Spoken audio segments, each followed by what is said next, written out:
Hey, time for our cup of joe. As many of you know, my early years were spent in Hungary. And back then in the 1950s, the Hungarian national soccer team was probably the best soccer team ever assembled. And it dominated competitions around the world. It was captained by the legendary Ferenc Puskas, whose rocket-like blast with his left foot terrorized goalkeepers everywhere. Well, why do I talk about this? Because I want to show you a little one of my collectibles. Here is my little Ferenc Puskas.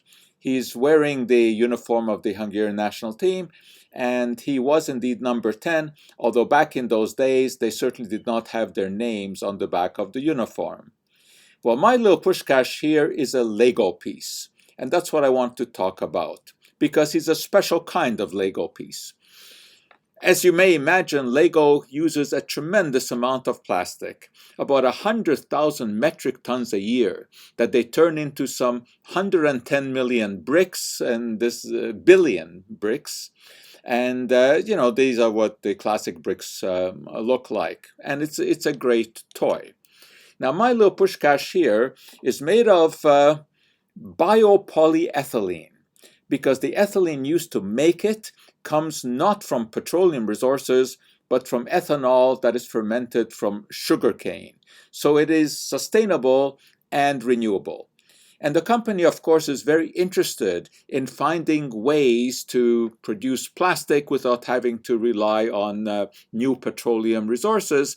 They, of course, are scared of the backlash against plastics, which is obviously legitimate. The trouble with the biopolyethylene is that while it is fine for making little figurines like that, it doesn't have what they call the clutch power that you need for Lego bricks sticking together. And because, of course, they have to be pushed together and they have to come readily apart. And that means they have to have exactly the right properties, and the biopolyethylene doesn't have that. But they have about 150 researchers now working on finding some material that can be easily recycled. And they are now finding that polyethylene terephthalate, which is a type of polyester, it is the polyester used to make water bottles and soft drink bottles, can be reformulated into these Lego products. So what they do is they collect the bottles, grind them down, melt the plastic, add some proprietary ingredient to give it exactly the right property. We don't know what those ingredients are, and then harden it, and now they formulate bricks that have the right clutch powder. There are some issues to overcome here. They have to find a way to color these novel bricks to look like the bricks that they've always been using, because the traditional ones were made of something called ABS plastic. That's acrylonitrile butadiene styrene. That plastic comes from petroleum, and it has exactly the right properties, which is very difficult to mimic with any other kind of plastic, but indeed they are working on it. So in about a year, at least the company says, our kids may be playing with the new kind of plastic made from recycled water bottles or soft drink bottles that have exactly the same kind of properties as the original Lego bricks.